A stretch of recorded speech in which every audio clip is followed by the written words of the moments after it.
What's going on, everybody? This your boy King Gabe here, and we are here with the history of Power Rangers Kroger Force version 4 and 5. This is the last two versions I came up with for Kroger Force. Oh yeah, and you might be wondering, are there any other fan Power Rangers that you came up with besides Kroger so much?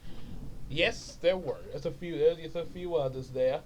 So yeah, we definitely will be talking about them in later videos. But right now, excuse me, we're gonna finish up the last two versions. Say this right here. Definitely say so. Yeah, definitely finishing up the last two versions here. Definitely especially you Power Ranger fans that are watching this and everything that's tuned into the previous version. Definitely like, share, and subscribe. Yep, definitely subscribe. That way you can get more notifications when these videos come out and everything. And also, be sure to support us by getting some of our available comic books and everything. And also hit that super thanks. You can do that at any time, for a video that you say, hey, I like this video. Yep, throw a little contribution for it there on the super thanks. Leave a little comment and everything with it. And also, definitely be sure to hit us up on that Patreon, just like my boy AJ the Supreme, who we had the pleasure of speaking with in the last video that was made on here, the follow up to the Star Striker Supreme update. Also, yes, he's definitely go like I say, go by EJS on his YouTube channel there. But he's still Supreme. So yep. So just let you know when you're definitely looking for his channel. It's the EJS. You can get to it very easy from here because I got the playlist, EJS channel playlist of his keeping up with his videos and everything. So it's very easy to, like go to the playlist here and get to him. And there's even links in the description box. So you ain't got no excuse not to check him out. So, so now that we cleared that up, let's get on in, as Linkara say. Welcome, my friends, to the history of Power Rangers Kroger Force versions 4 and 5.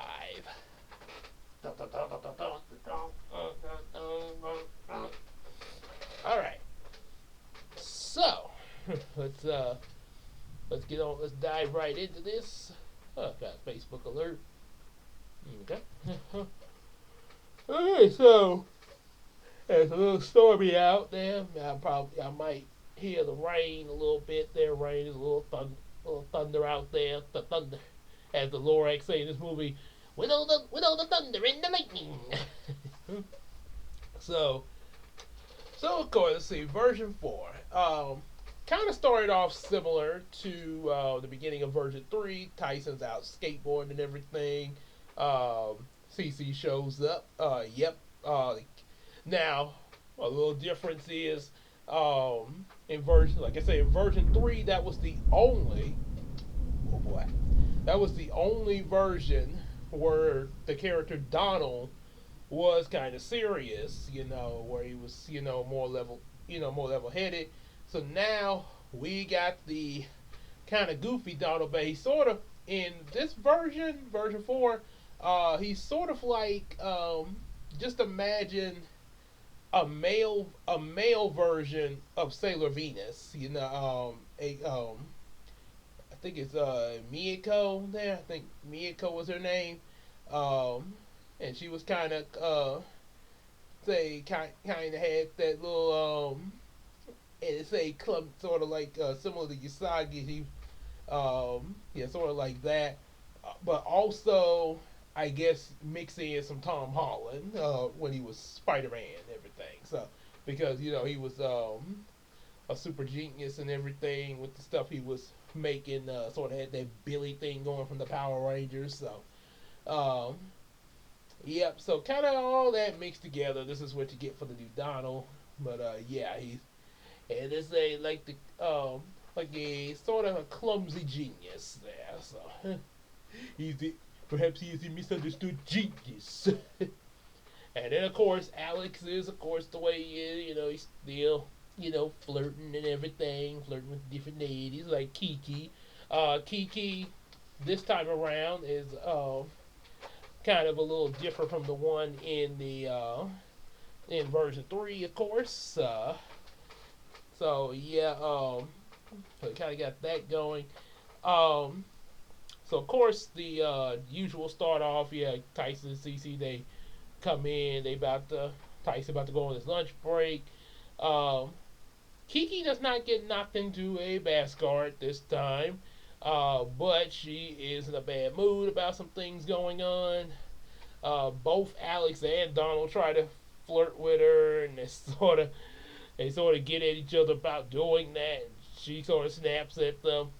Yeah, sort of. Yeah, they say me.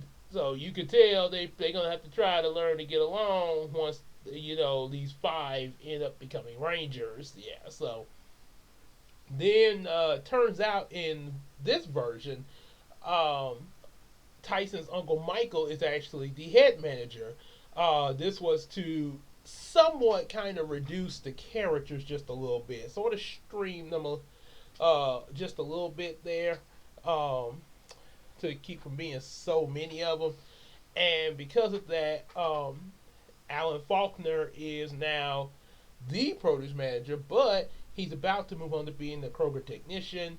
And with Tyson, that makes Tyson Reagan his assistant produce manager, and he wants to move him up to being the official produce manager to take over while he becomes a Kroger technician. Of course, Michael is like, pretty much similar to Susie in Version 2. They're going to find somebody. We got the manager trio. Um, and I should have looked at the previous video before I started recording this one. But like I remember Jefferson and Smith. Jefferson Smith and like like I say, we're just gonna go. It's probably I'm pretty sure I said something different in the last video, but we're just gonna Jefferson Smith, and we're just gonna say Douglas. Douglas. So the Magic Trio, they have their little comedic moment, the solitaire game and all that. Then there's a moment between Tyson and Cece. Um, Cece's trying to find. Say, of course, they are engaged just like Version 3. Cece's trying to get herself a new job and everything from where she's at currently. Um, and then, of course, while they're talking, Donald sort of interrupts them. He's back there drinking some chocolate milk and everything. Um, Alex then shows up. And then Kiki comes, upset about the fact that the florist has quit on them. So that leads to them suggesting that, hey, why don't Cece, work as the florist here at Kroger? Cece's not is kind of a little like, well, and before she could kind of answer, all of a sudden, just the store gets flooded, and just like before, everybody's teleported to the Kroger Sky Base. All the employees and customers, yes. So everybody's safe, and also the store, like I say, it's just being flooded. It's not destroyed. So yeah, that now I'm pretty sure that's probably gonna affect some things in it. Don't get me wrong, in the interior. But like I say, that can be recovered, and according to movie and TV logic, it's probably gonna not be as long as it would be in the real world. Yeah, sort of. So at the Kroger Sky Base, get Michael, Mr. Faulkner, and also another character that was brought forth in at the end of version 3, but now is more in the main fold. Felicia, the three of them, they met, and no, we don't get the Kroger president this time. Yeah, it's just these three. So apparently the manager and his produce department head and the receiving manager, the three of them have constructed the sky base. So, I guess they were authorized by the Kroger Corporation. Hmm. Yeah. Kind of thinking about this. I think yeah.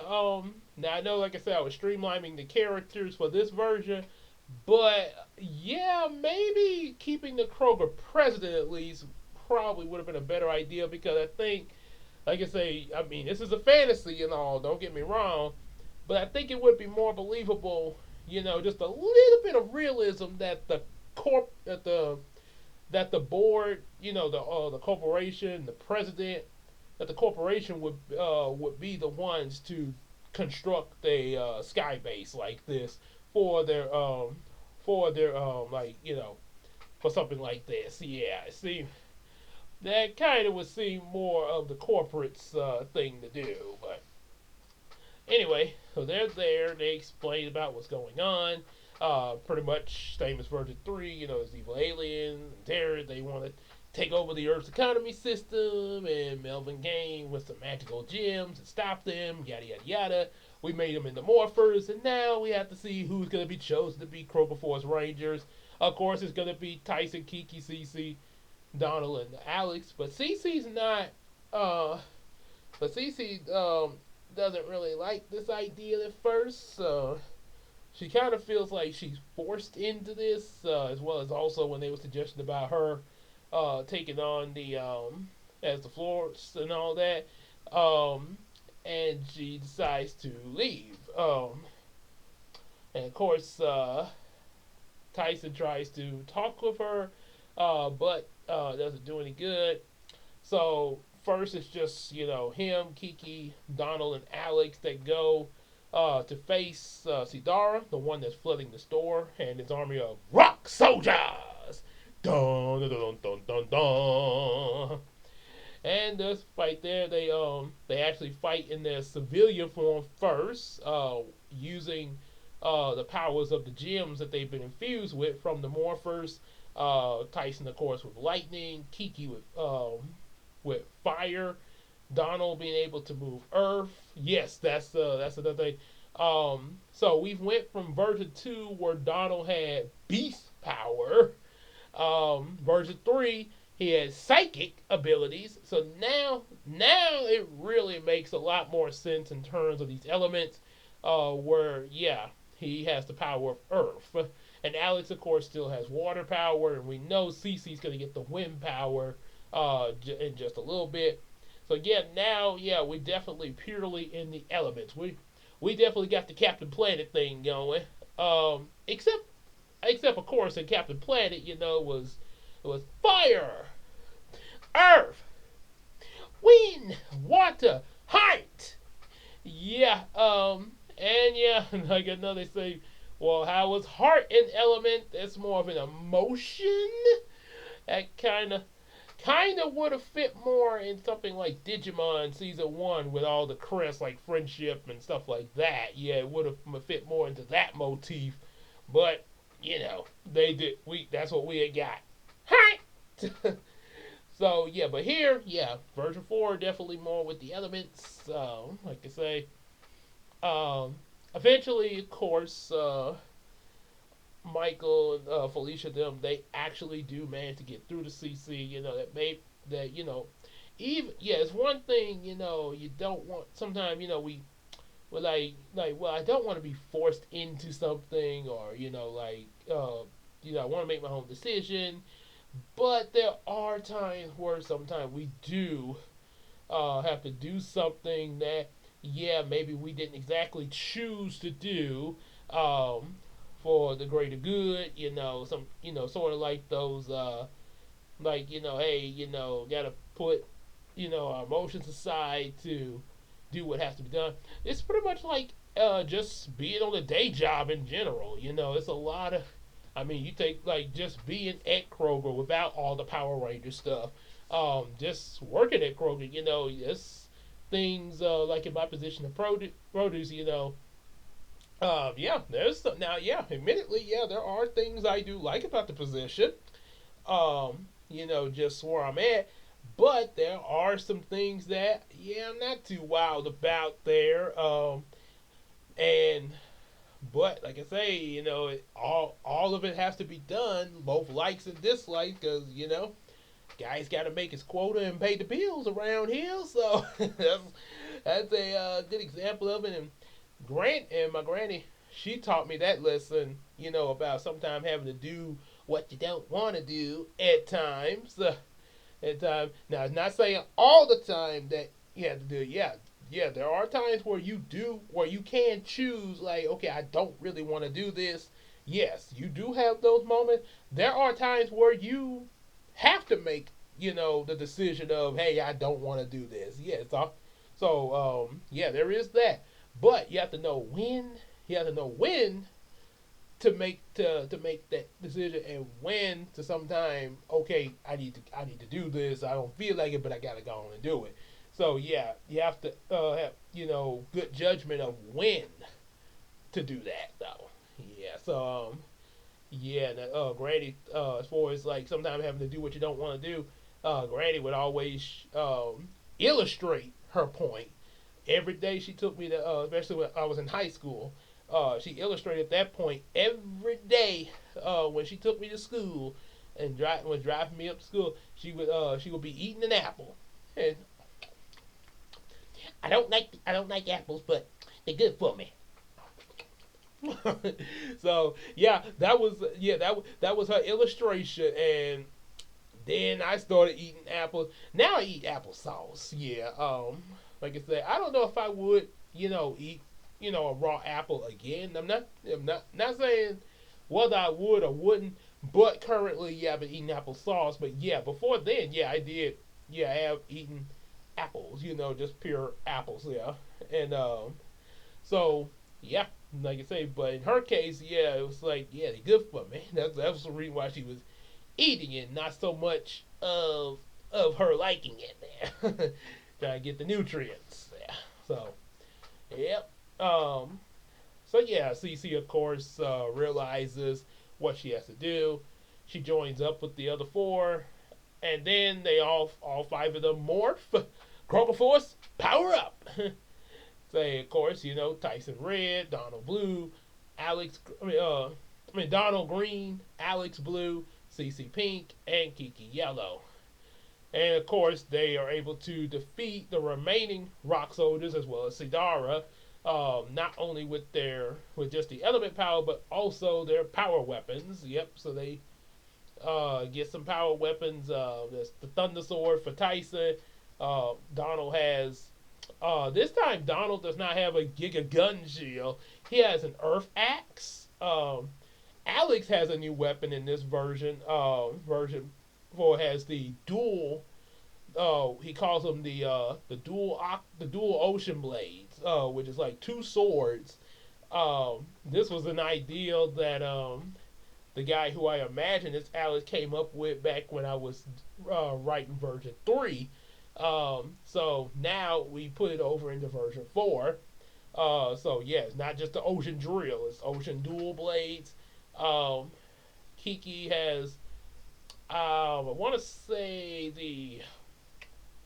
I think the torch staff there, kind of like a tiki torch there. Um, and then CC of course has the wind cannon there. So yep, so we got that going. And now, as far as like, remember I mentioned in version 3 there was the whole thing of the backup rangers. Well, we don't have that here in version 4, so we don't have trying to do that anymore. But there was an added thing to this version where we tried to make it where the weapons could become other forms. Like Tyson's Thunder Sword could also become like a crossbow.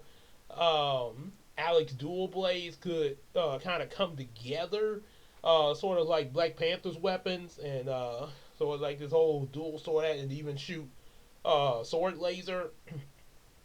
Donald's axe could be, I think, become like a buzzsaw or something like that. Kiki's fire staff. I think she also had like fire, like throwing stars and stuff like that. Um, I'm not completely sure.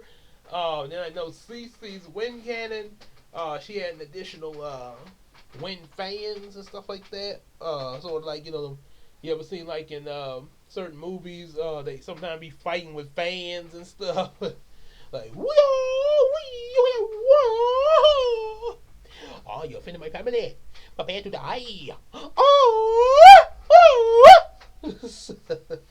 so so yeah, we got that. They met and they can combine these weapons together in order to form the Kroger crossbow blaster. Sort of like how in Mighty Morphin they were able to combine their weapons for the power blaster. When they say power axe, power bow, power daggers, power lance, power sword, Power Rangers. And I think in Zoo Ranger, the Super Sentai series, they call it the Howling Cannon there. So yeah, we got the Kroger Cross Blaster.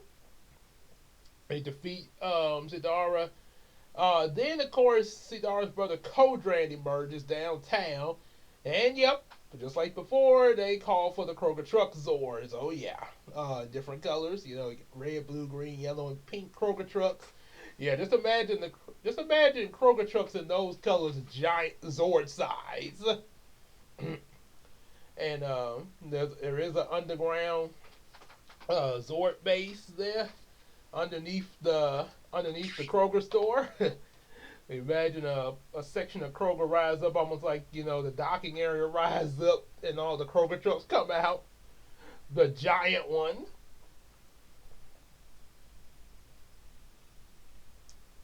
Yeah, because they would be way too big to try to bag up into the area where we unload the trucks there.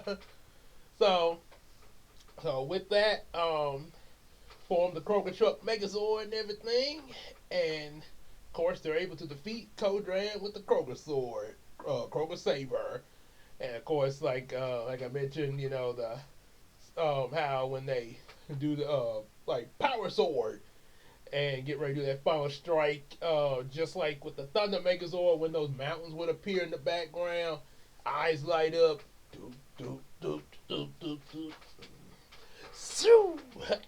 Well, with this case, yeah, like I said, the black screen with the Kroger logo flashing. I sort of imagine that little sound that you hear in the Duracell battery commercials. Boom, boom, bam, bam. So, Kodran's defeated.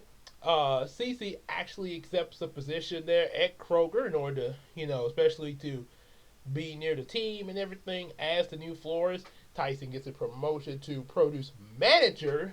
And the other one, he was promoted to assistant produce manager. Yeah. As for real life, probably wondering like, well, are you planning to become a produce manager?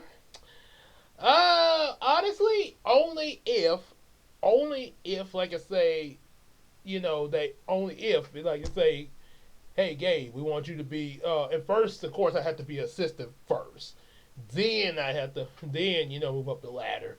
But only, like I say, if they approach me with that, like, hey, okay, yeah, Gabe, we're gonna put you in this position. So yeah, it's only if they do that, because if it's done like that, then yeah, okay, yeah, I pretty much earned it because they came to me. So yeah, so yeah, that's pretty much the only way I would do it. If I get approached, if I'm actually offered, I'll put it this way, offered that, then yeah, I'll take it. But until then, just chilling where I'm at, like I say, just chilling where I'm at until, and say if the good Lord say the same, okay, hey, Gabe, here's the offer. We want you to take it. Sure, okay, I'll take it. So, yeah. So as then we go into a little further with the story with the series. Getting episode where they're kind of discussing different things about being a ranger and everything. They're they get an additional weapon that they can actually use both morphed and unmorphed. These Kroger auto blasters. That was something that Cece had as her primary weapon in version 2 and got the wind cannon as an addition. So yeah, so here they got the auto blasters.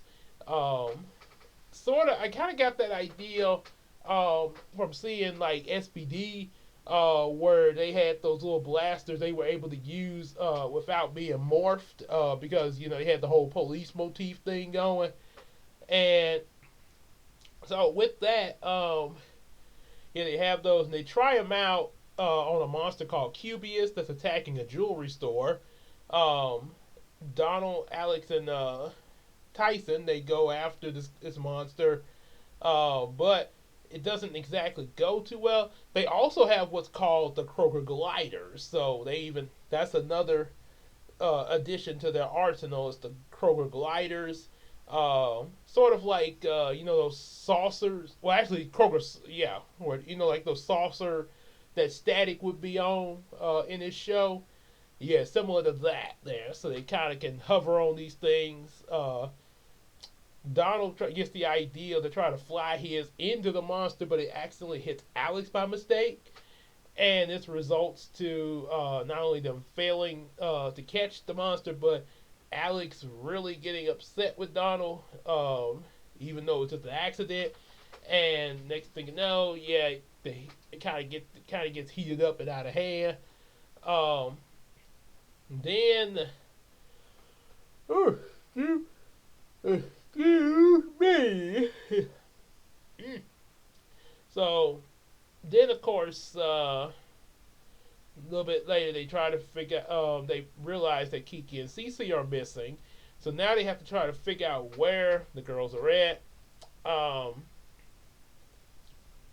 Turns out, they go looking for them, and they end up running into a lady being attacked by Cubius. They this time they're successful, and they don't.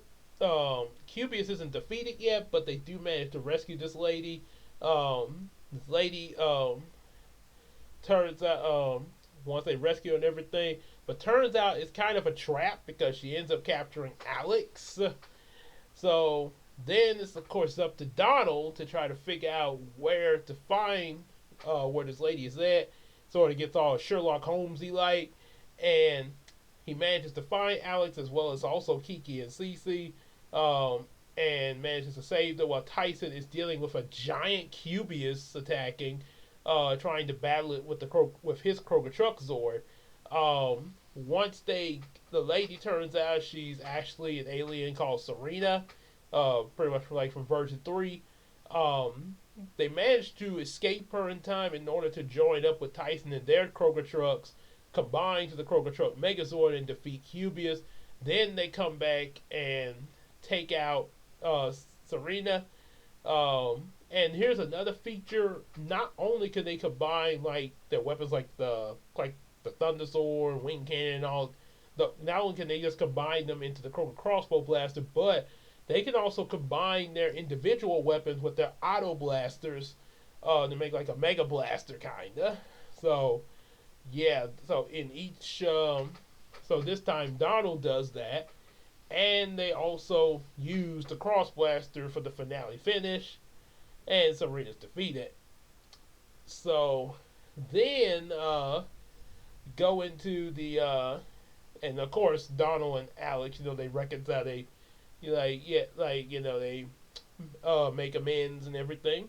And we go into the next episode where they're planning for Tyson's bachelor party. They're trying to get a singer for the bachelor party. Got pictures of Jordan Sparks and Raven Simone, stuff like that. And Donald spots a picture of Miley Cyrus. I was like, oh man, my sister's pictures got mixed in with mine again. Donald looks at the picture of Miley Cyrus and is like, hey. And this, of course, is back. Miley, let's see, this was kind of near 2010. So, I want to. This is actually now Miley Cyrus obviously at this point was no longer doing Hannah. I think Well, I think she had just finished Hannah Montana because remember, both Hannah Montana and High School Musical actually started in 2006, the first High School Musical movie and the Hannah Montana series. They even advertised the two together, the movie and the TV series. They were both in a promo together. So I think let me double check. Let's see. Hannah Montana. Hey, Hannah Montana! Yay! American sitcom. Okay, so yeah, it was on for 4 seasons. Final episode. The final episode date was 2011. Yes. Okay. Yeah. So, yeah. 2011. When it aired. So yeah, she was still in the finale of kind of the final season of the Hannah Montana show. So yeah, she hadn't branched out to where she's at now. Not currently. I mean, I hear some things about her here and there, but not a whole lot.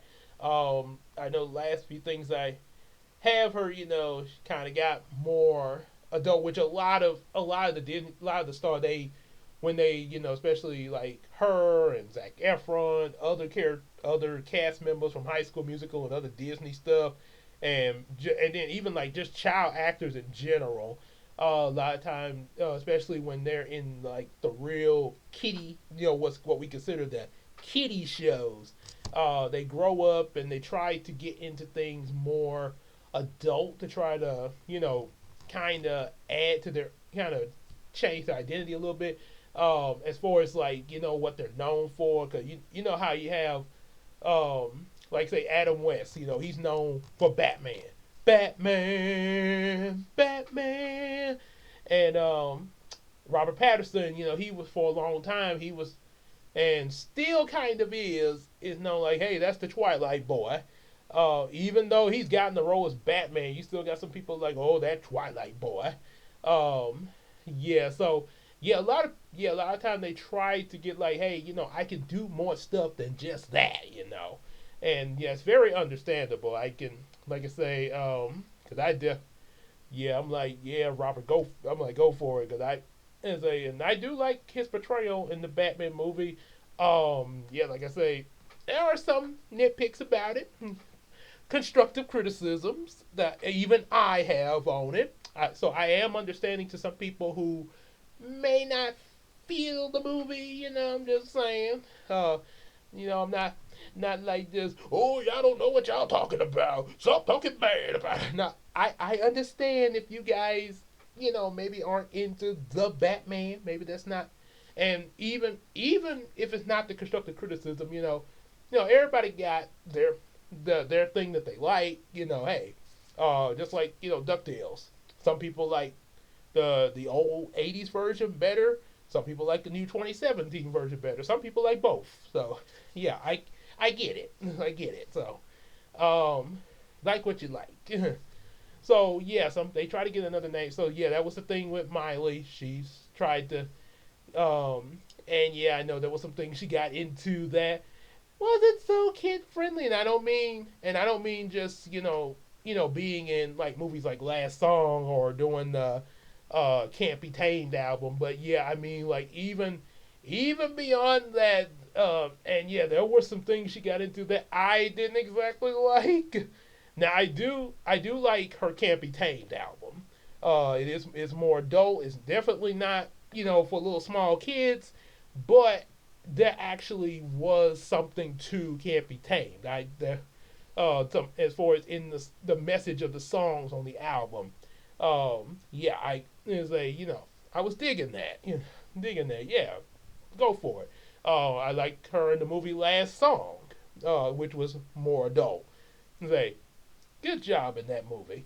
But yeah, but some of the things after that, not so much, not so much. So just say, I would say I'm not necessarily saying she has to go back to Hannah Montana if she wants to. but I would maybe something more in the lines of how say Can't Be Tamed or Last Song was. Yeah, something more in those lines. Yeah, where they got they're dark, but they had something there. Yeah, go something more in the lines of that. Maybe even improving on it. Just say that's just my thought on the matter. So so so enough of that little rambling, that little Miley rambling. So yeah, so like I say again, yeah, this 'cause I think there's a comment in the first episode of version 4 of Kroger Force where I think it was mentioned "Welcome to 2010." So yeah, we definitely and I definitely was yeah, Miley was still doing Hannah Montana. Um, she and I think it was kind of written possibly after maybe we was in 2010 when it was written. I think probably it was getting close to 2010 when this was written. So yeah, like I said, she definitely was still into Hannah Montana. Um, and oh, I definitely wanted. Oh, okay, well anyway, so go into them. So Donald is fantasizing about her. He imagines himself as a him and Miley as a couple with a little song in the background. I don't want another pretty face. I don't want just anyone to hold. I don't want my love to go to waste. I want you and your beautiful soul. Yeah. Yeah, something like that. Like little Jesse McCartney going on there. He cameoed in Zack and Cody. That's another one of my shows there. My boy Zack and Cody. Ay, ay, ay, ay, ay, ay, ay, ay. Don't and I know they getting into some. I know they doing some stuff actually outside of the activity. They getting into some other things. Some other venues. So all props to them. Hey, go for it, guys. Do your thing. Do what you gotta do. so um, so as they're talking, Donald Fed and they're like you and Miley, please. He's like, well, and Donald's like, well, I think we have a good chance of being together because I checked the love calculator, and it said that a we have a 100% of being together, and if y'all the love calculator actually does exist, now from the look of it, I just brought it up. Yeah, I just brought it up and everything. It's a little different from how it appearance wise. It's a little different from how it looked back in the day. Back in the day, it looked like a pink and red screen. This is what I brought up on my phone. See, welcome to the great invention of Doctor Love. so now one thing about it, like I say, this is just if y'all decide y'all want to go do this. Just remember, this is just for fun. This is not to be taken seriously. But Donald kind of does. So we're gonna let's say we're gonna put let's see his full name of the character was Donald Simmons. I'll put his crush Miley Cyrus. Calculate their love. Oh, no wonder Donald thought he had a chance. I didn't. I didn't see this coming. So the 98% chance, and you see Will dancing. Good night, Will. You're grounded. So, guess that's why Donald thought the way he did.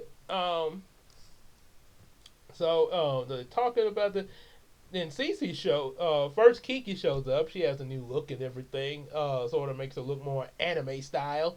And then Cece decides to show up. Now, and one thing to notice, which I think we did this in version 3, but I think it's more so emphasized in version 4. These different character-based episodes, sort of a little something that I saw in SPD, how they did that. and I think they have done that with other with other series, especially other Ranger series. Mighty Morphin definitely did try to do little character focused episodes, especially according to these VHSs that they would advertise, like Day at the Dumpster. They had Jason's. They tried to. They had Jason's picture. Trini's picture was on High Five. Food Fight had Billy's picture. Zach for Happy Birthday, Zach, obviously. And No Clowning Around had a picture of Kimberly in their Ranger suits, of course. And then, of course, we know we had the Green with Evil saga. So, yeah, so the last one about Serena and Cubius would be probably a Donald-focused episode. Now, Donald, yeah, is doing some things here because of his crush on Miley Cyrus, but this is more of a Cece-focused episode because we find out when Cece shows up, she has a friend of hers with her that's visiting, and that friend of hers is Miley Cyrus herself. Miley Cyrus just walks right into Kroger. Let me repeat that. Miley Cyrus walks into Kroger, and apparent reason I had that pause there because think about this for a second. It's a and yes, I know I wrote this, but looking back at this, telling you guys about this. Let's think about this for one little second. Any celebrity, especially that's well known like that, any well known celebrity, Miley Cyrus, Eddie Murphy, Martin Lawrence, if they were to walk in any commonplace like Kroger, you cannot tell me that they would just walk in there regularly and nobody in the store would all of a sudden look up and, oh my God, it's like, oh my God, especially in the day of taking out our phones and putting it on TikTok and YouTube. Oh, I see my this is my TikTok upload. Miley Cyrus is in Mansfield Road Kroger. She's with one of the employees that's over in the break room, and it's like, yeah, you can't tell me. And see, back then, 2010 and a little bit further back, now of course, yeah, it probably would have still been on YouTube. Yeah, there would have been some things on YouTube. But another thing that was really big, even that was really big, TMZ. Oh boy, TMZ and anything like and any other program similar to it, similar to TMZ, where they be secretly following these celebrities around. There was a report. I don't know if it was TMZ, but they found there was quite a bit of videos that were of them following Miley Cyrus. One time they followed her, and she didn't really she wasn't really upset about it. Her and her dad, they actually had went in church. Now of course the people following them didn't go inside the church. I guess it was like the people from home, like the crooks from Home Alone. It's like, maybe he's in there. I'm not going in there. No, me neither. Oh, let's come back later. Yeah, it was scared to go in there. So, but yeah, but they weren't too upset about that. They, I guess church service was out. They came out. They saw the reporters, and Billy Ray was like, "Y'all should have came in with us." But they, I don't know if they will let us in. Yeah, so they weren't. Yeah, they weren't too. It was like, hey, why didn't y'all come on in? as like the disciples say when Jesus was up teaching, y'all should come join. Y'all should come join.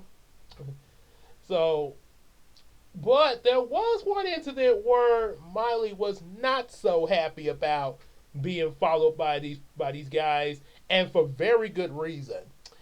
They actually were driving behind her, following her, to the point where she actually was trying to get away from them, and almost pretty much almost kind of remind me of the Hannah Montana movie when that guy was following her, and she was trying to get somewhere to change from Hannah to Miley, but she couldn't, and ended up showing up at Lily's birthday party as Hannah Montana.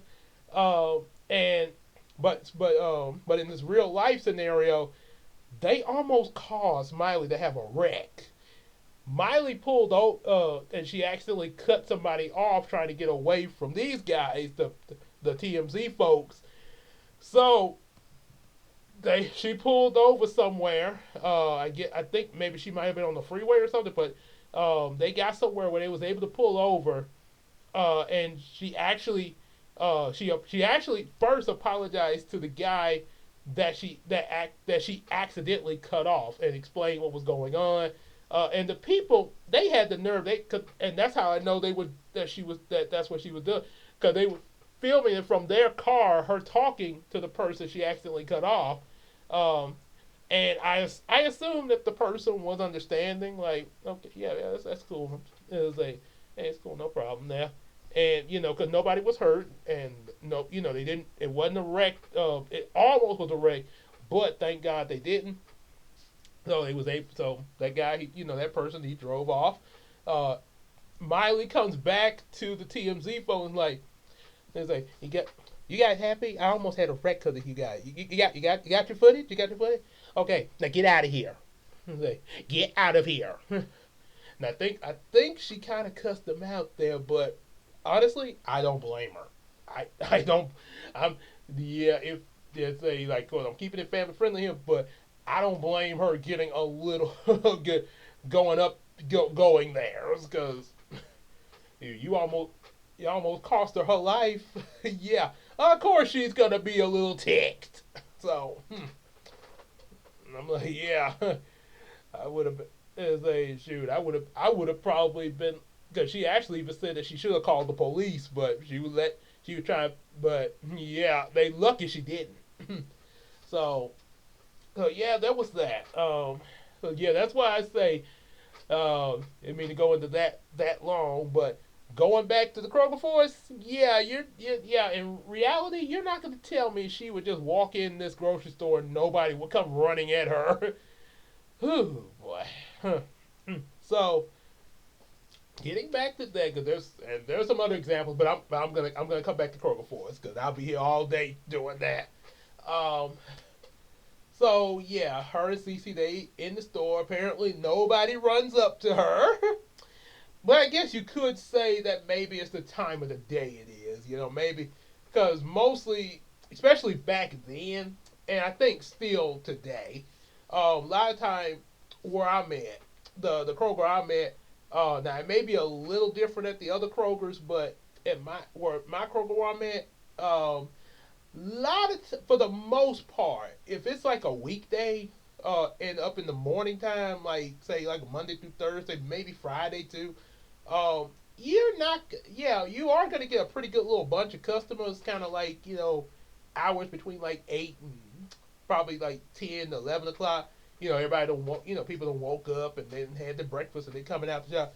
Most of the shoppers that come out there, you're gonna get some. I mean, there's different kinds, but most of them usually are gonna be like your senior citizens, or either people that don't that they have jobs, but maybe it's just an off day, like kind of like sometimes I'm off on say a Monday or Tuesday. One week I may be off a Tuesday and a Friday, or Wednesday and a Thursday. Just kind of vary.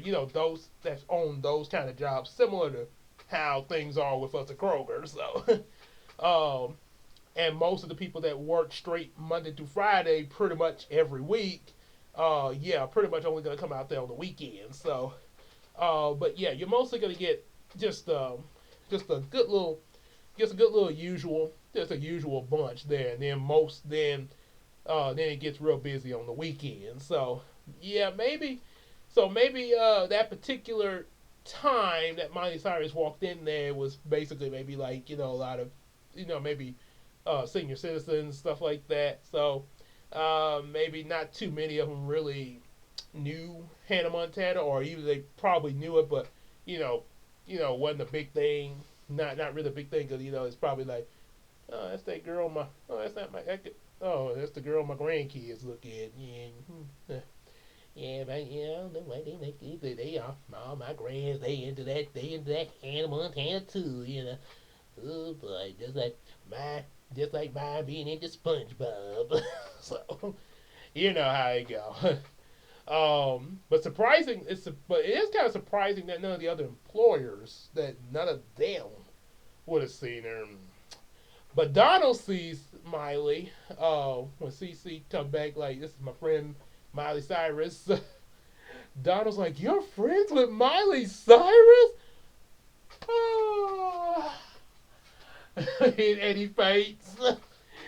Turns out, the reason CC and Miley are know each other like they do, because at one point CC lived in California, pretty much like Christina. She grew up in Pasadena and moved here to Shreveport. I want Shortly after she graduated from high school. So shortly after her graduation, her and her family moved here, and that's how I ended up meeting her. Um, so yeah, back when she was in California, much that's CC was she was out uh, she was out and everything, and passed by Miley's limo that had broke down. They was on their way to a concert, and she offered to give Miley a lift to get her to a concert in time. And they've been pretty tight ever since. Even they even allowed CC to see them backstage for helping them out. So that's how they got. So that's how they're tight. Like this. Oh. Hmm. Maybe I should. Maybe if I'm in California, I might run across Eddie Murphy or Steve Harvey. Like, hey, you guys need a lift? Yeah. Like, yeah, yeah, yeah. Sure, sure. Yeah. Like, appreciate that, Gabe. Appreciate that. It's like, it's like, he ain't done with me yet. Thank you so much, Gabe. Thank you so much. Thank you so much. So, it's like, thank you so much. Thank you so much. Yeah, so, and I actually did meet a celebrity once, Bernie Mac, before he passed. Yeah, when he was shooting the Soul Man movie, and yeah, they shot the last scene of it here at the Strand Theater in Shreveport, and I actually got to speak, when they was adjusting the lights and stuff for the next scene, and I snuck over there and said, "Hey, Mr. Mac." Hey, and then the lighting people was like, hey, get back over here, get back over here. Yeah, so I did get to speak to him once. He seemed like he was, hey, he's a pretty cool dude. He told us jokes when they weren't shooting and everything, and was real nice about, when I say, hey, Mr. Meg, like, hey. They say, and him, and then the other celebrity I actually met and actually got to have a conversation with, Shannon Leal, who was also in the Soul Man movie, and she was also in Tyler Perry's Why Did I Get Married as Diane, the wife of Terry, who was played by Tyler Perry, of course. So yeah, I actually got to talk with her. She said her favorite thing about the movie Why Did I Get Married was when Tyler threw her phone against the wall there. So yeah, so yeah, it was a pretty good little moment down there, and then of course, and of course the other celebrities that both me and Christina have actually met together in person. Um, Jason David Frank before he passed, God rest his soul. But we actually did get to meet him in person, and even took a picture with him. And we got to, and the other two that still are alive that we got to meet, Jamie Kennedy and Matthew Lillard. So, like zoinks. And of course, if y'all don't know Jamie, of course, a lot of y'all know Matthew Lillard from Scooby Doo. Those of y'all that don't know Jamie Kennedy, he was in the sequel Son of the Mask.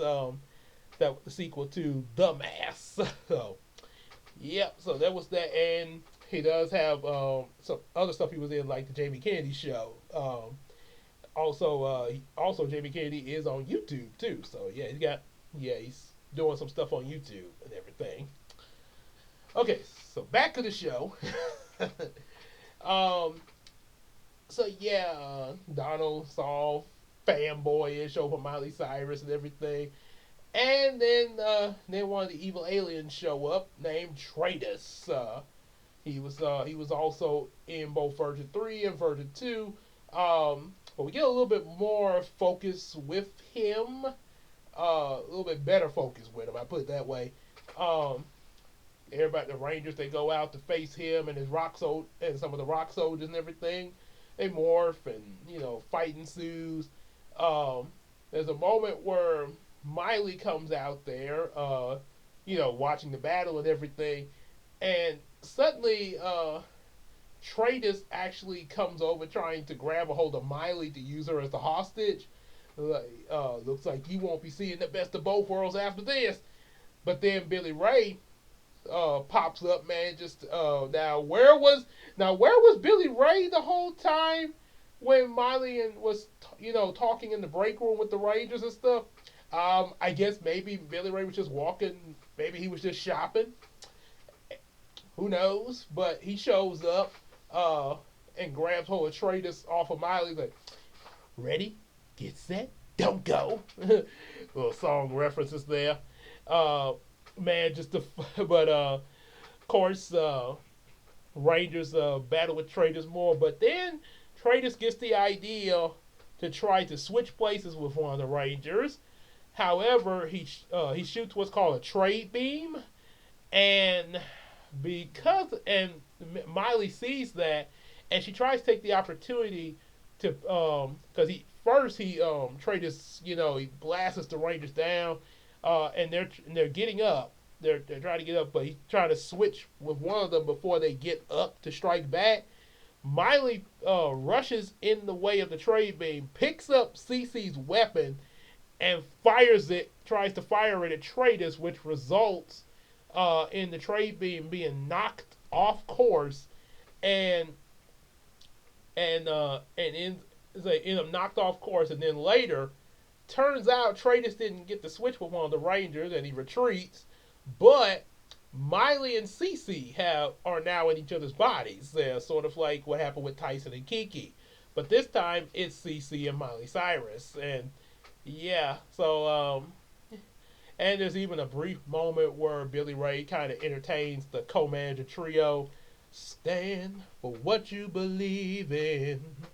Stand for all that is right. Stand when troubles come calling. You can be that shining light. Stand. So yeah, there's a little moment there. Felicia's kind of like, hey Billy, you got a brother? Because of course he is married. But not sure which I'm pretty sure. I assume he still is married. You know, but I know at that point he was there. I know he did. Yeah, he was married. So that's why I say you got a brother. Say brother, cousin, young uncle. Say that's are they single?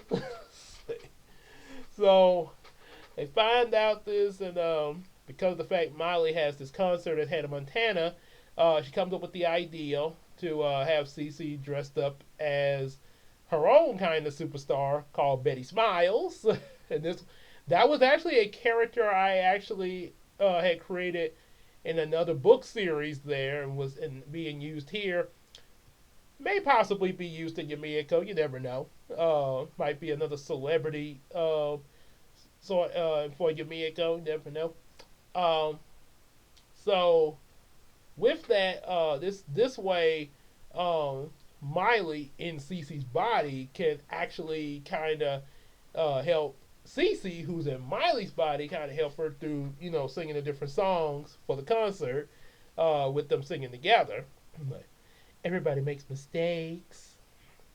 Everybody has those days. Everybody makes mistakes. Everybody has those days. Everybody knows why. When I'm talking about, everybody gets that way. So concert starts, and then Traders busts in with a giant robot and captures the girls, both Cece and Miley Cyrus, and to hold them hostage again. And this time he got a ranger in tow. uh, However, one thing Miley warns him about: capturing me was a really big mistake, buddy. And this now, see, this I is a little more realistic here. Evil alien, a giant robot, captures Miley Cyrus in the middle of her concert, and especially as Hannah Montana. Free Hannah, free her, free her, free. So all the fans come with torches and pitchforks at Traders, pretty much storming his little hideout to try, like, hey, give us back Miley Cyrus, you. And this distraction allows the Rangers to get CC and Miley free, and of course they morph and get the Kroger truck Megazord in order to face his giant robot. This means that Miley Cyrus in CC's body gets to be a Ranger. Uh, Pretty cool. Um, and of course they defeat Tratus' robot. Then of course they defeat Tratus himself, and even do a little call off, like a roll call off. Say Kroger Red, Kroger Blue, Kroger Green, Kroger Yellow, Kroger Pink, and Hannah Montana. Say best of both worlds. So this is where you. So yeah, we got a. This is probably not a lot of y'all would expect a crossover like this. A Hannah Montana Power Rangers crossover. The only way you'll see that is in Power Rangers Kroger Force. And thank my Avenger water. Thanks for the bottle case. So, oh boy. So all that's taken care of. They're back in the right bodies. Concert continues. And there's even a romantic moment between Donald and Miley. Kind of Romeo and Juliet shit, because Miley looks out the window of her dressing room, the window, down at Donald, sort of like Juliet looking at Romeo. They say that good things take time, but really great things happen in the blink of an eye. Thought the chances to meet somebody like you were 1,000,000 to 1. You're 1 in 1,000,000. Whoa, yeah. 1 in 1,000,000. Yeah. No, it probably sounds better with my suckers. Yeah, I can say that. Probably that particular voice sounds a lot better coming from her, though. Unless of course I was doing a holy Audrey. Ever so much. Yes, I do believe that Miley is a good singer. Very, very talented and has a very good potential. Ever so much. So there's that episode. Then we get an Alex focused episode. Starts off with the Rangers. They're in the gym, stuff like that, working out. So like you heard from my boy EJ, EJ is working out and stuff. Look at that. And remember that scene in Power Rangers where Jason was trying to break a world record with weightlifting. Alex is trying to do that, and he actually manages to lift 1,000 pounds. Ugh.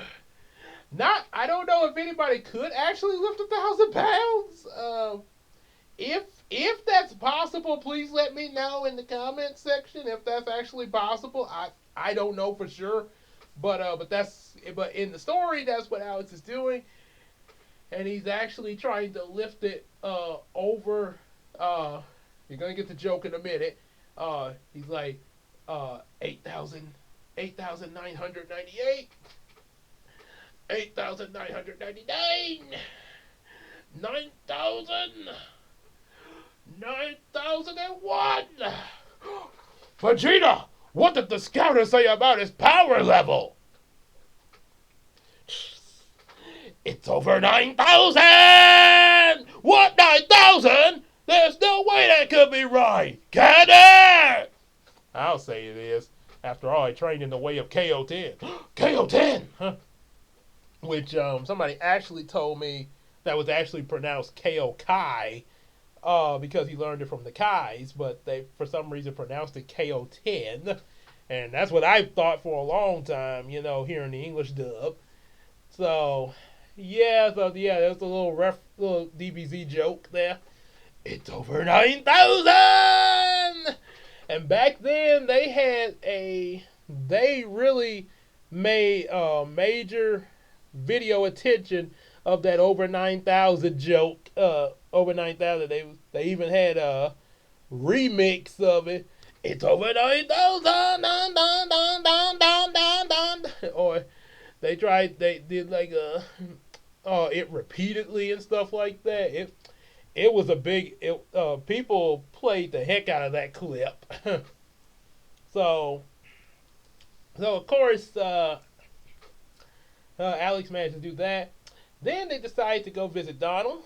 Donald is apparently worn out from trying to get a lot of his assignments done, as well as a special extra credit project. Because at the moment, Donald's actually in college. So he's a college student. So he's working on a lot of different assignments in the science and also an extra credit project. As SpongeBob say, extra credit. That's the spirit. So with the turns out this extra credit assignment actually is a muscle enhancer, and well, they decided to try it out. Alex decided to try it out. Like tries the muscle enhancer out, and it accidentally blows up on him. Of course, by TV logic, he survives it, and it's just black all over because from being blown up. And also, I gotta mention that I should have mentioned this earlier, but I tried this when I was writing Virtual 4. I also at the same time was trying to make it like I still was gonna make it like Power Rangers is definitely for kid friendly and everything, but I call myself was trying to make a more edgier version to be like Super Sentai and stuff like that. So in my edginess, being all cool and edgy, the muscle enhancer when it blew up on Alex, let's just say, as Mojo Jojo said in Powerpuff Girls, he was in his birthday suit. yeah, I'm pretty sure the adult viewers would know what I'm talking about. what that means in your birthday suit. yeah, so now birthday suit. So then of course he has to recover from this. There is something that happens after this involving another random student, but because I'm trying to, because I don't want to go any further into that, for this, we're just gonna keep it at that and just say Alex has to recover. He So while he's recovering, they get an alert that there's a monster attacking. Tyson, Donald, Kiki, and Cece, the four of them go out to check things out. It's a bull monster named Boxon, and he's very much like an actual bull. For some reason, they're unable to morph around him. Somehow he's canceling their morphing sequence, and he ends up managing to end up whamming the Rangers all the way into the sky, like Team Rocket in Pokemon. We're blasting off again, and the Rangers they land miles away from where he's at, and crashed through the roof of the Kroger. Oh, right into the manager's office. And Michael's like, "What the heck?" And for some reason, they don't need medical attention or anything. Because, I mean, yeah, in reality, if you can't, if, just say, if you were from where I'm at, if you were, I would say, about 15 minutes away from me, uh, probably like, I would say maybe 6, 10 miles away, and all of a sudden you got blasted into the sky all the way to my house and crashed right behind where I'm sitting at, yeah, you're gonna need some medical attention, especially you crash right here. Cause there's a fan right here. That means if you crash right through this roof, this fan is gonna come out of where it's at. I'm gonna probably have to duck to get out of the way of the fan. That means I'm gonna have a big old fan on the floor and broken pieces of these light bulbs and everything, as well as also you and whoever else crashed with you. And y'all gonna and yeah, that's why I say I'm gonna have to dodge the fan. That way, I can get somewhere. I can, or either once I get up, immediately call 911 to try to get you out to the hospital. So yeah, so they recover from that and they figure out a way to defeat this new creature by using Donald's muscle enhancer on Alex again. So they use it a second time, but this time they actually do get it to work the right way, and Alex ends up beefed up. And when I say beefed up, like Alex already got some muscle in him, sort of like my boy EJ. But just imagine EJ for a second. Say him, the muscle like he was showing in the video. Now imagine if he had the muscular body of the Hulk. That's what this muscle enhancer does. It makes him beefed up like the Hulk. And with that, he's able to take on Boxon unmorphed with Hulk-sized muscles. And they fight each other to the song Eye of the Tiger. It's the eye of the tiger and the cradle of life. They rising up till the girls da da da da. I'm not sure what the words are, so I'm going with it. It's the da da da da da da da. Eye of the tiger. So please excuse me for making up some words. Yeah. See, so yeah, at least hey, good thing at least I make some humor out of my, hey, I got. At least when I mess up, I try to make a little humor out of it. So a certain movie director might need to learn from that there. So anyway, not gonna get into that. So he manages to now he doesn't destroy Boxon, but he does weaken Boxon to and the muscle thing they wear off. But Boxon has been weakened now, so now all 5 Rangers can morph and defeat them and actually finish Boxon off with their Ranger powers and everything. Alice gets to do the finishing blow, of course. They don't actually call the Kroger Truck Zords this time around.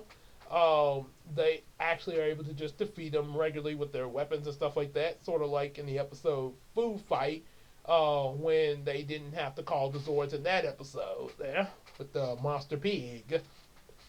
And also there is a which I think I forgot to mention. There was a character Ace and Silverstone that appeared in the episode with Serena and Cubius.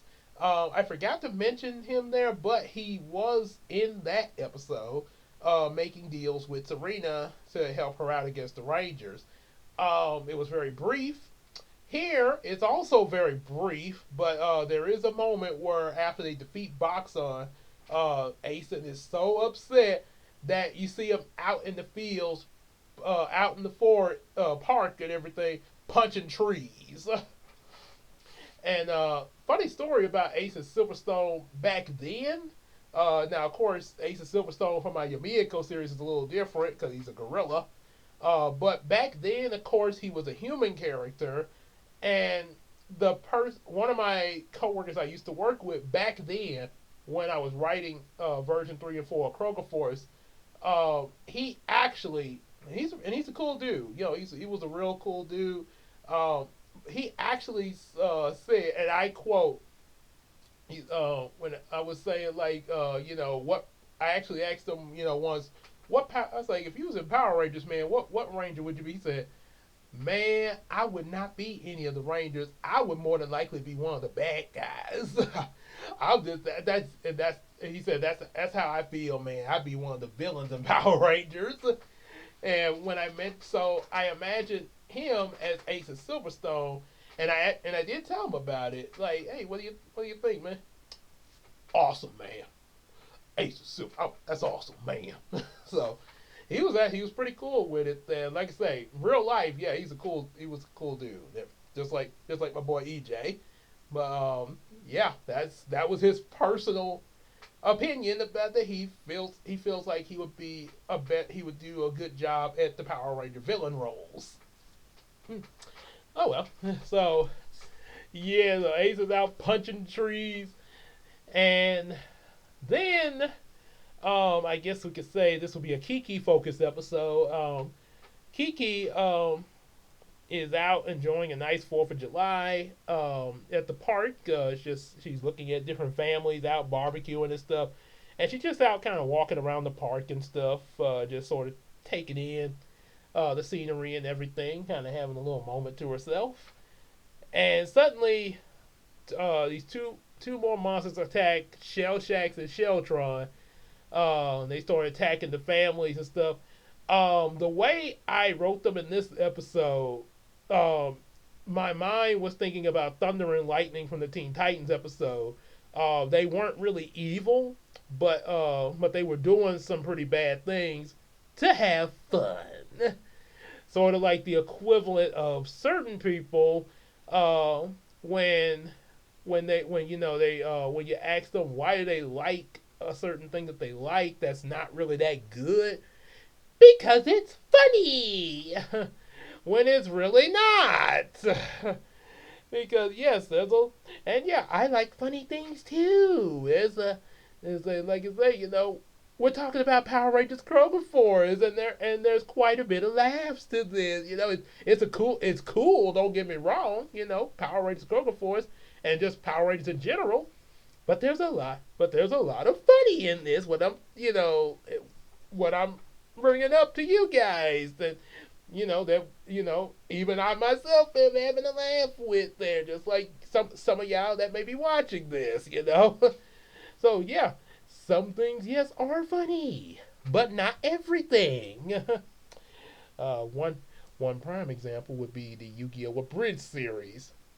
Not so funny. But it is funny. No, it's not. Keep don't say no, it's not. Stop lying to yourself. Yeah, watch the original Yu-Gi-Oh, not the abridged. And that goes the same for DBZ. So, yeah. So with that, yeah, Shell Tax, etc., and they're having fun. Kiki engages them in battle there, and ends up getting stuck down this little hole. And I think it's Shell. I think it's Shell. Trying to think which one. One of them is all like, yeah, let's do it. It's fun. But the other one sort of starts to have remorse about what they're doing. I'm gonna say it's probably Sheltron. And no relation to Megatron. Say, yeah, I mean no. So, Sheltron helps Kiki up out of the hole, and much like Beast Boy with Thunder and Lightning, Kiki tries to get through to him, but of course Shell Shack gets in the way of that, and also the other Rangers show up, and the two brothers, they escape. Um, Kiki and the Ranger and the other Rangers are then having a dispute about how they about these two. Kiki stating that maybe these two aren't necessarily evil, but of course Tyson and some of the others kind of disagree with that because everyone that they've met at this point pretty much uh, destroy Kroger, take over the economy system. So yeah, they don't really believe that. And of course, there is a funny moment where they're talking in the store, about the situation, and a random customer shows up. Hey guys, which is a yes? Where's the ketchup? Oh, it's on aisle one.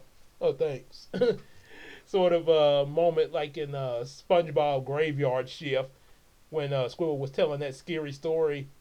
He's like, but tonight's Tuesday night. Then he'll be coming. There are three signs that signal the approach of the hash slinging slasher. First, the lights will flicker on and off like so. Next, dude. Get some ketchup. Oh, here you go.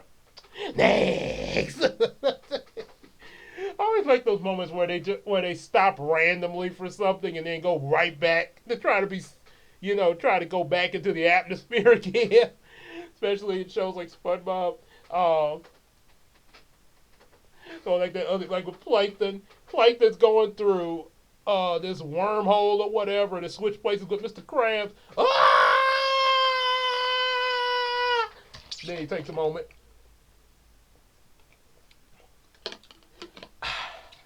Okay.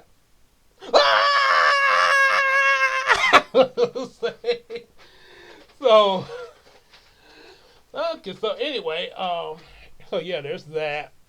Kiki tries again to it's still set on the site that that the brothers aren't really evil. Meanwhile, Shellshax and Celtron they come to an IHOP to try to uh, get themselves a free meal over there. Uh, convenient, excuse me. Conveniently, Ace and Silverstone is there, and he's like, y'all come over here, come over to my table. They're with me. And yeah, he pays for their meal, sort of like Slade when he tried to talk to Thunder and Lightning and everything, disguised as as the elderly man. I am leaving. Follow if you wish. So he Asa tries to make a deal with these brothers. Kiki manages to show up to try to get through to Sheldron, but of course Shellshax interrupts this, very upset uh, about the fact that Sheldron is actually about Sheldron's remorse and trying to be like Kiki and the Rangers. This leads to the two of them fighting each other. Um, and of course, like I say, I was trying to make this more adult. So yeah, so in the adult version, yeah, there was some swearing and some very PG-13 words. So yeah, yep. It was a sailor mouth. Like, oh, so like Mr. Crab. Oh my! What? Can't you see I got a beep on there? Oh no! Boom, boom, boom, a whole lot of bump, bump, and I wouldn't if I heap been helping a bum. Oh, oh, that's all 13, Patrick. We're gonna tell your mom, Mr. Crab. He's like, Mr. Mama Crab. He said, beep beep. And then he goes, beep beep, beep beep. And he goes, beep, beep. Never heard in my days. Oh dear, my poor old heart. Yeah, so you mean, yeah, like I said, they literally just cursed this woman out. As Mr. Krabs said, yeah, they should be ashamed, and also he should be ashamed taking money out of his mama's pocket. Oh boy, dude, if I did something like that, I'd be hanging up on the wall with that deal Marcus said and mentioned about Angela why they get married. mm. But still, Yep. So the fight between Shellshack and Sheltron ends up resulting in Shellshack actually eating Sheltron. Just as the other Rangers arrive to assist Kiki, Shellshack, with the energy that he's absorbed from Sheltron after eating him, ooh, that's dark. Ends up growing, growing to giant size. So of course they have to call for their for the Kroger Truck Zords. Um, there is a bit of a difficulty at first with Shell Shacks because he's sort of like imagine. I think I said he has like a turtle shell. Only thing I kind of remember was that he actually had a skunk tail because there's a part of the battle where he actually does like a skunk. Ah, ugh. And in his case, especially as a giant size, the smell is actually damaging the Megazord. The sparks flying and stuff like that. So they come up with an idea. This is a very risky move where they they come close to Shellshack as he's doing his little stink attack, but just as they get close enough to him, they turn the trailer rocket of the Megazord and aim that right at Shellshack's tail, causing him to blow up from the trailer rocket hitting the stink. Sort of like a good example of what you kind of could imagine. Just imagine Papa Clump from Nutty Professor when he farted in the restaurant and it ended up lighting up the it was some fire behind him and that fire lit up when he fought and all of a sudden the rest of the windows and stuff were on fire. They had to quickly put the fire out. Now just imagine that, but with an explosion. An explosion, much like the later scene when Sherman accidentally blew up the moon and the meteorite blew up the Earth. He's like, "Oh no, I done blew up the wrong one." Goodbye, Sherman. Hey, oh no, no, no, Denise, it was just a little accident. It'll just make a splash in the ocean. Yeah, see, just a tiny little. Ooh, that ain't tiny at all. Bam!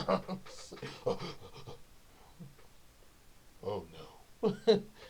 Yeah, or Christina's favorite Sherman Clump face.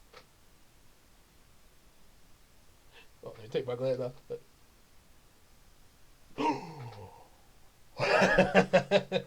Probably. Some of y'all might decide to pause that to make a mean out of it. Let me try, just in case. Okay. Try just like no, try to keep the meme family friendly. At least I put it this way: if you're gonna share the meme with this channel, yeah, make sure it's family friendly. There, I'm just saying. We keep it on the PG level there. So anyway, yeah, he managed to defeat Shell Shacks. There's also a small brief moment with the co-manager trio where they were trying to enter a reality show, pretty much like similar to Candy Camera and Punk D. They call it "I Can't Believe You Pulled That Prank." Dun. So there's that.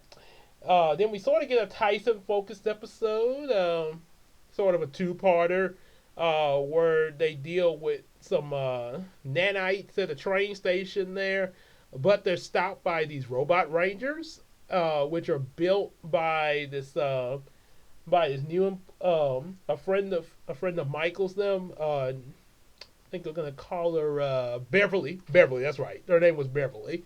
So Beverly's built these robot rangers and like, hey, we could give the original some, that way they could focus more, with the store and also their lives there and have the robot rangers pretty much take over. Pretty much like the Lightspeed Rescue scenario when they had the robot rangers. Um, and then in there and the robots had malfunction after a monster attack.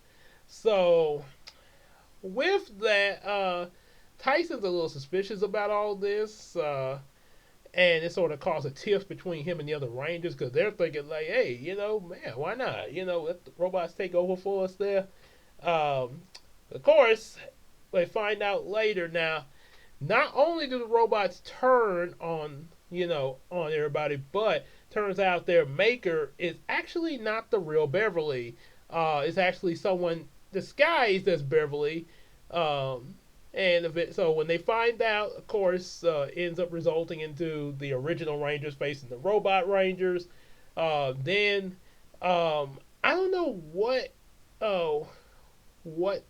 this um it's an alien disguise that's Beverly. I'm not sure what the alien's name was, but of course the Rangers do defeat this alien, and we do end up getting a moment with Tyson and Cece. Then then following this episode is the wedding episode, which is something was in version 3, but in this case in version 4, it's actually the full episode is the wedding. Tyson and Cece are about to get married. But the wedding gets interrupted by Kygon and Grandai. Um, Actually Kygon first, but they easily blow him out. But of course, he's caused some damage in there, so they have to try to get things back together in order to resume the wedding. By the way, the wedding in this episode actually takes place downtown at the convention center.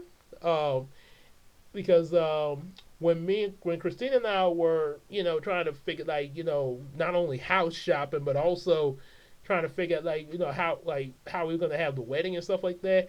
A few of Christina's ideals, there was one idea she had of wanting to do an outdoor wedding in the summertime.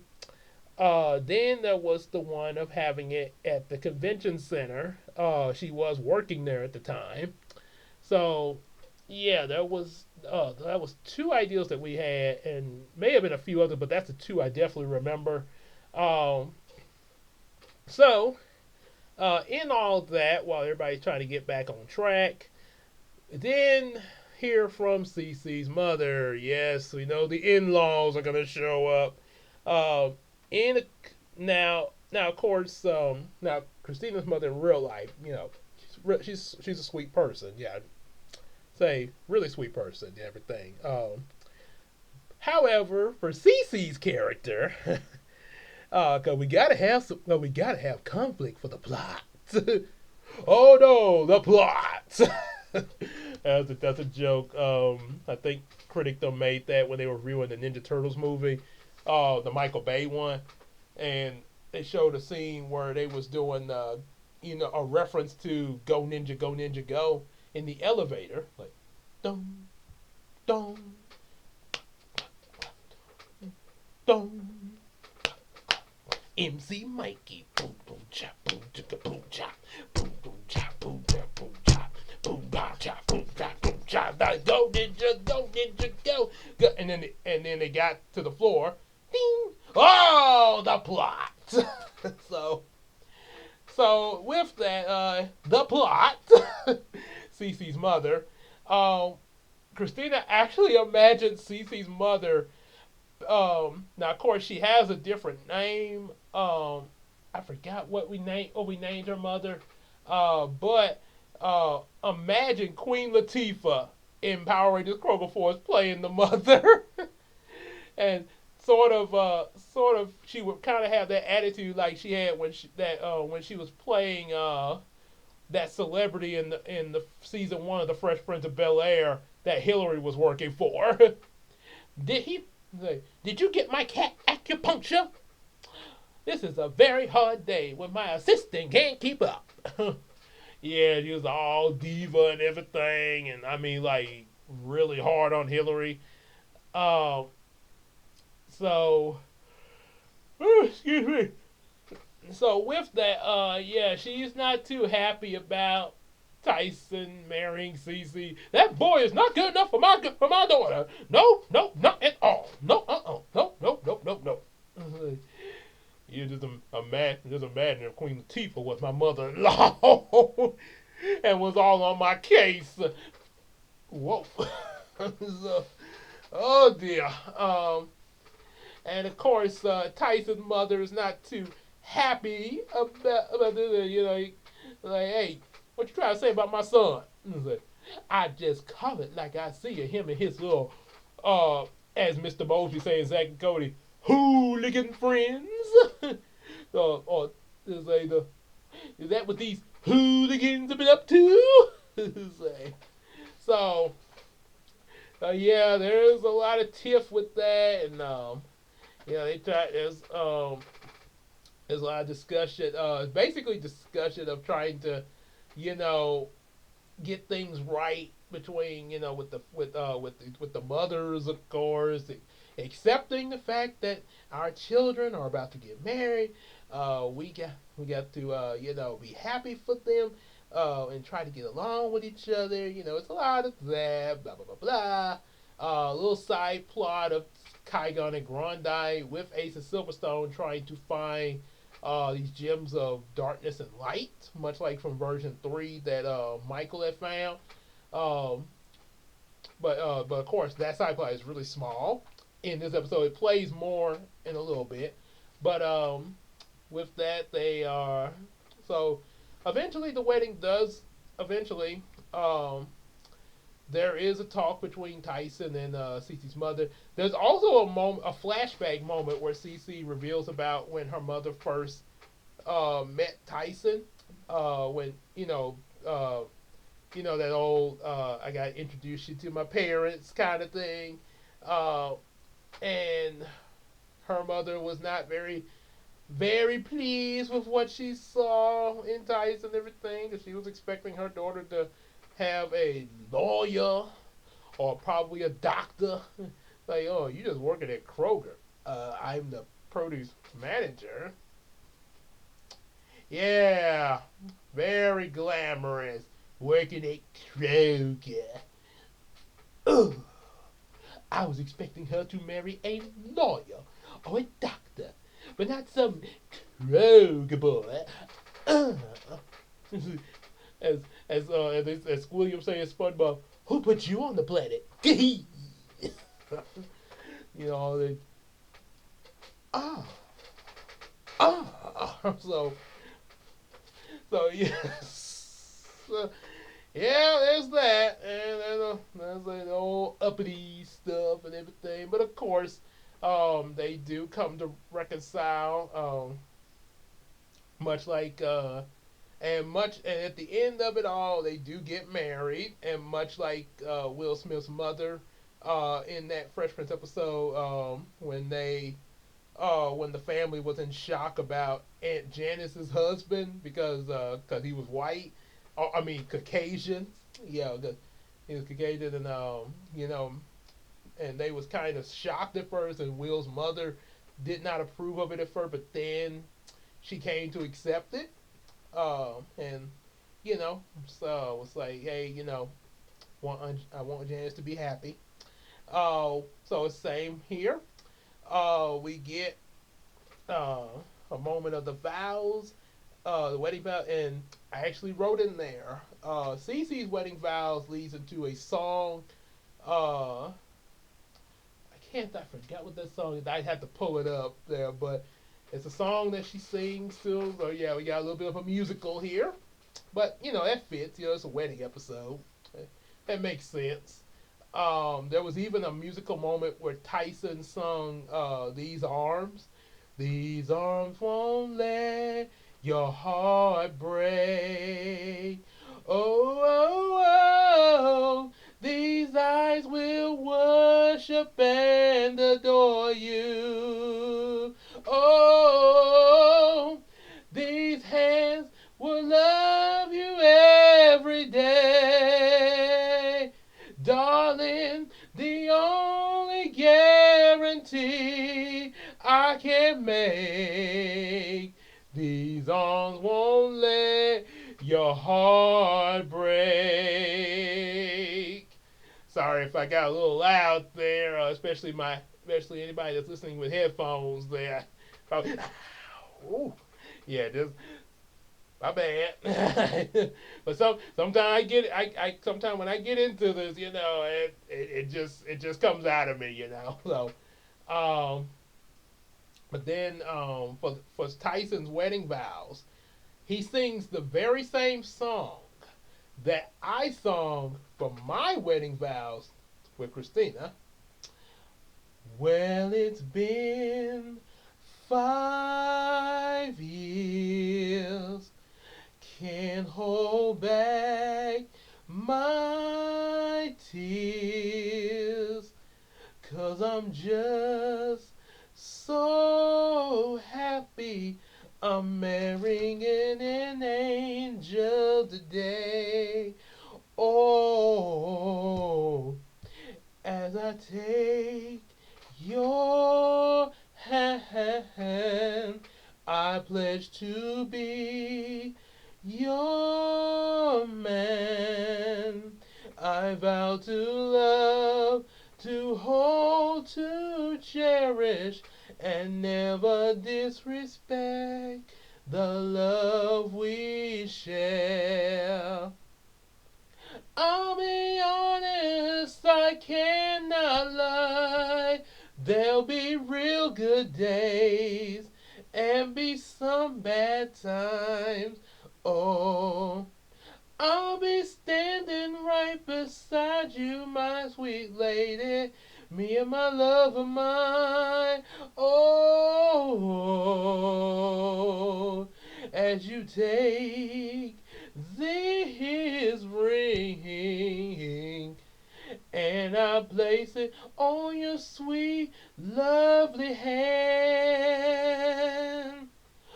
We will show our kids, they will tell their kids what mom and daddy did on the day I married my angel.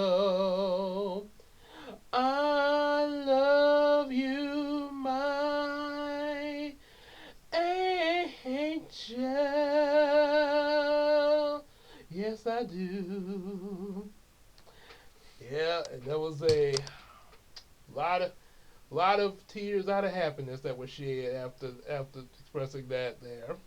Kleenex box had to be passed around, So, which is pretty much the same with this, with Tyson and Cece.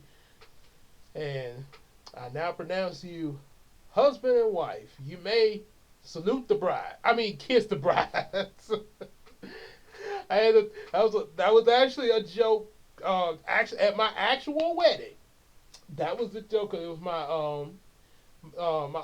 oldest uncle, my uncle, my mom's oldest brother.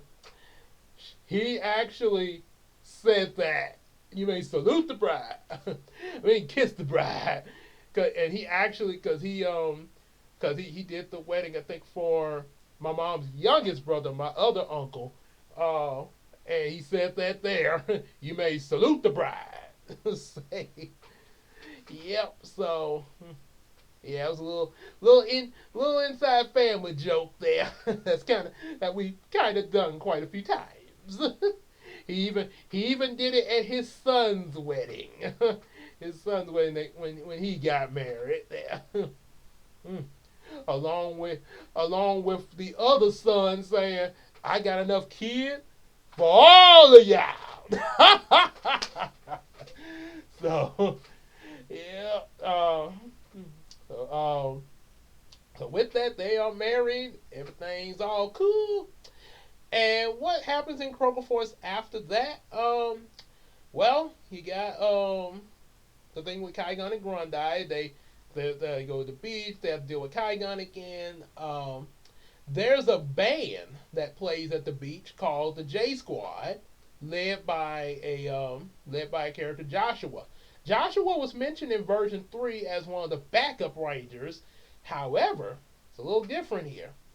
After the attack, Joshua is actually chosen by one of the gems. There's a gem of light and darkness, and one of those gems, the one of darkness, chooses Josh. So he is the Kroger Force Black Ranger with shadow powers, and he's able to defeat Kygon and Grundy.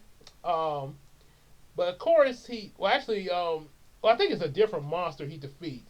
But later, he gets real cocky about his powers and everything, and sort of shows off with them and everything. You know, he's all like, "Hey, I'm a Kroger Power Ranger. What's up?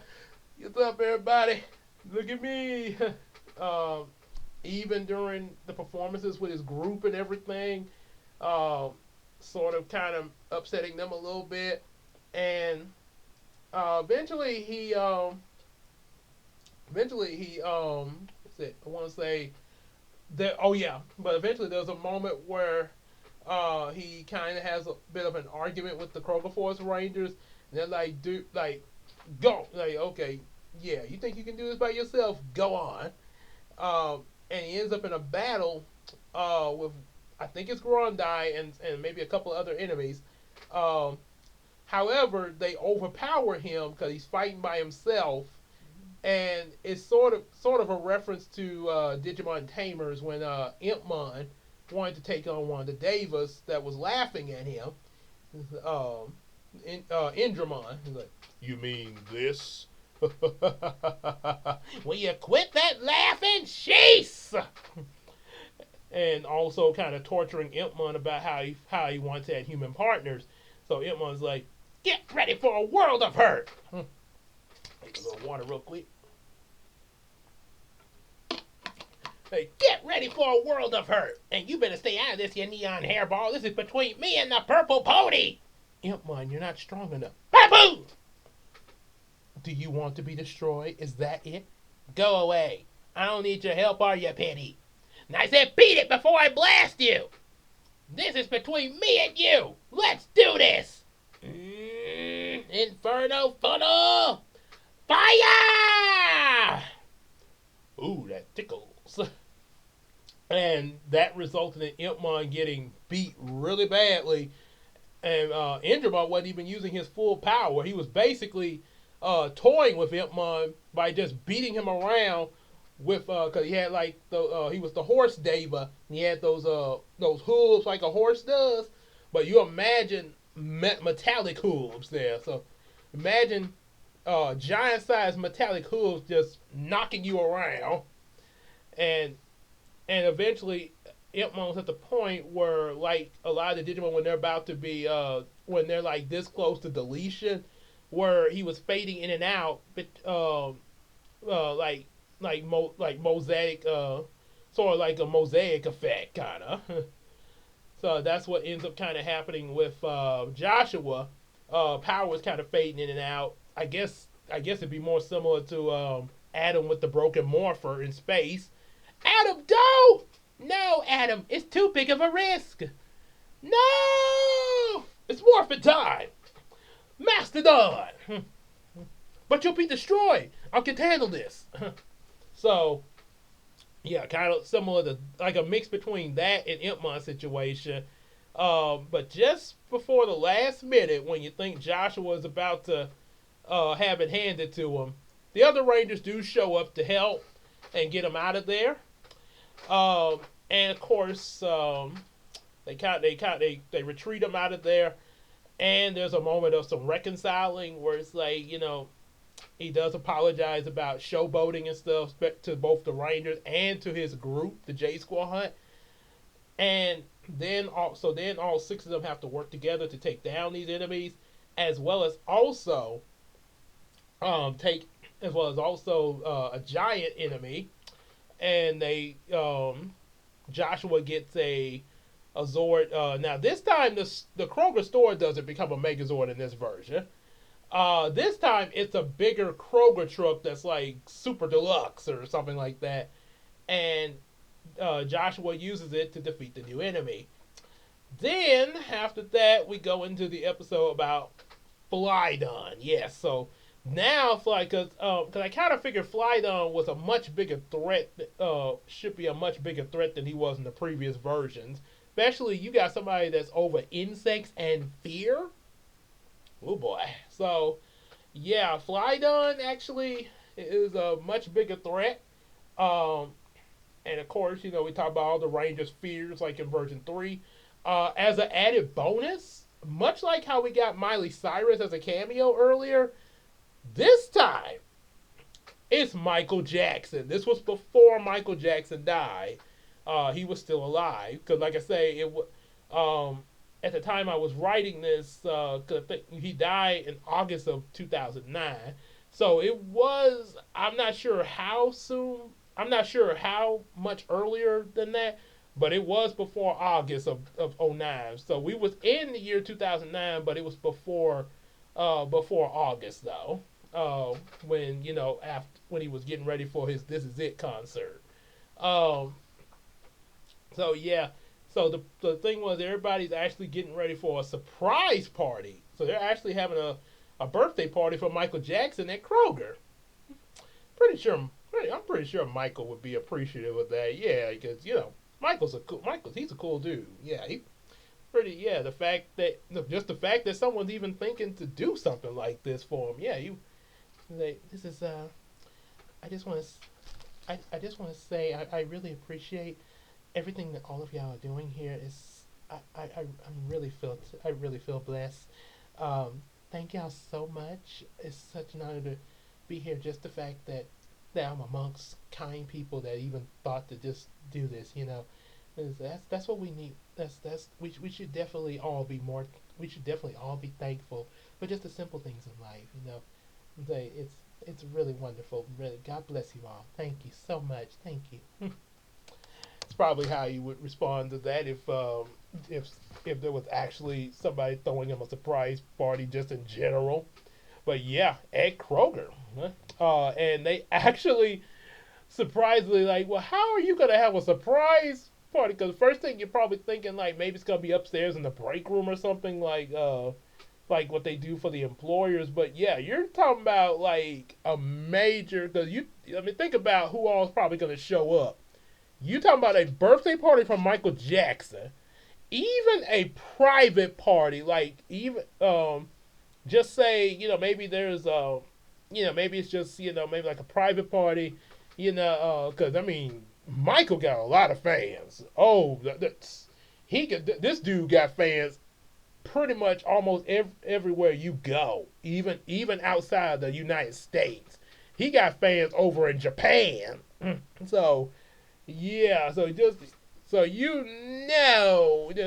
that they're probably not just Kroger, but I don't think there'll be any building that could house every one of his fans together. That is a big gathering. So yeah, as for the gathering that's going to happen at Kroger for his surprise party, they are actually I don't know how I was imagining how I thought about this in my head, but yeah, imagine they just got Kroger closed for the surprise party, getting everything moved around in order to have the party. Because like it's like how I mean, you walk any grocery store, how it be set up, all the displays and stuff like that. So you can imagine somebody moving around stuff in the store itself, having it closed down for this party, and that means you. Oh boy. Yeah, I don't ask. It's TV logic. It's fantasy logic in general. So yeah, we moving all the stuff around to have the surprise party for Michael Jackson. Turns out, in Kroger Force. Now I'm not sure who Michael at that moment was in a relationship with. I know he's been in relationships. I think he did marry Elvis's daughter at one point. They was married for a while, and then at one point he was married to this lady Debbie, who um, who actually was the one that birthed two of his children, the first two, and then there was a third child, but the mother is unknown. So I don't know who he would exactly be in a relationship at this time or day, but for the Kroger Force series, we just say he was dating Joshua's sister. Joshua's yeah, dating Joshua's sister. I can't think of the name I came up with her for, but um, so while everybody was setting up the surprise party at Kroger, his sister was keeping Michael occupied. They was out, at the amusement parks and stuff, having fun on the roller coasters and stuff like that. Even and of course along with his children there, like wee, so much fun! Ride the coaster, ride the coaster. Yeah, and that's probably how he would think it. Michael had that childlike kind of voice, innocence there.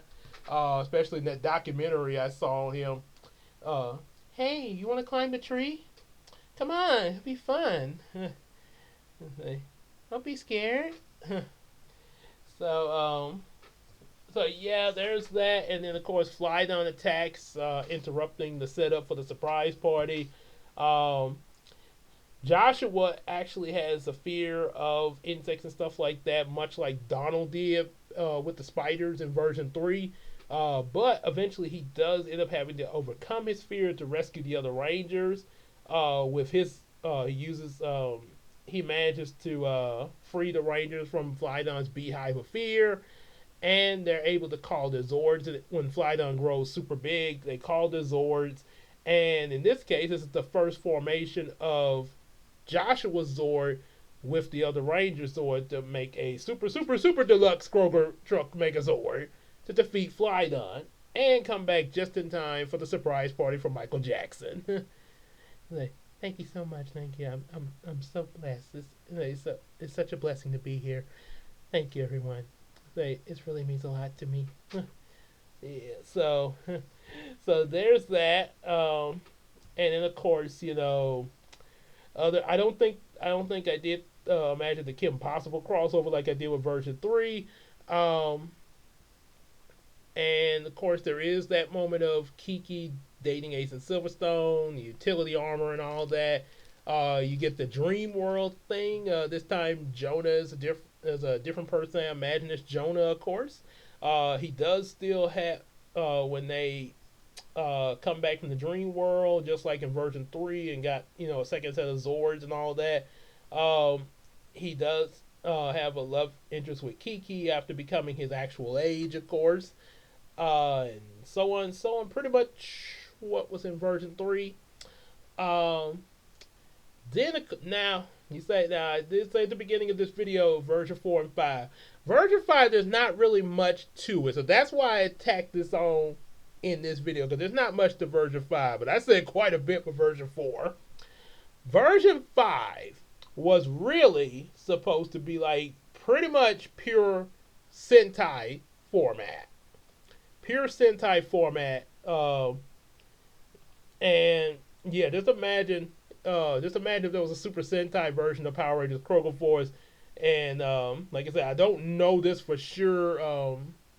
It's they may I say it's probably there may not. I don't think there is a Kroger in Japan, but you never. But imagine if there was, say a Kroger in Japan, and they did a Super Sentai of Kroger Force. And I did have a dream once where for some reason in the dream I was at a Kroger in Japan. so um so with that there's only thing that I really came up with for version 5 was how they kind of started off. You had Tyson, of course, yours truly. This time instead of Alex, you had Jonah, which was a different Blue Ranger. A different Joshua instead of being the sixth Ranger that came along later. Joshua was a part now of the original 5 as the Kroger Force Green Ranger. Um, then you had want to say I want to say yeah, Kiki was a Kroger Force Yellow. It was some which actually in this version 5 she was related to Joshua. And then Kroger Force Pink was not Cece this time. It was actually a girl named Daisy. Um, and Daisy had Daisy and Jonah were an item. They was a couple in the series. Daisy and Jonah, much like who I based them off of in reality at that time. So yeah, you got your five there. They start off as Kroger Force Rangers, the usual defeating villains, weapons, ores, yada yada yada. Um, there was one episode I do recall coming up with in that version, but like I said, it wasn't much really other than what I had already done in the other version. But I was trying to do the whole Sentai setup. Um, it was actually based on a dream I had. In the dream, I had a dream that Christina and I were buying a house, and it turns out the house was being sold by these two ladies, and it turns out it was revealed that the ladies were actually Katie and Chrissy from Paranormal Activity movies. Then suddenly they were haunting the house, and end up having to fight them and stuff like that, and of course the demon in the movie that they call Toby. So in the episode it was pretty much like that. Yeah, that was the thing. So Cece wasn't like I say, a ranger in version 5, but she was in the series, and still, with Tyson there. That was sort of a reference to Bam Bam in Deca Ranger. He had a love interest that wasn't exactly a ranger per se, a part of the main team, but she was in a relationship with him. And I think they showed her briefly becoming a ranger, but not for very long in a Deca Ranger movie or something like that. Um, with that, they, uh, yeah. So imagine Power Rangers and Paranormal Activity crossover. Power Rangers having to fight possessed witches there. So yeah, and the evil demon Toby. Yeah, come here, Toby.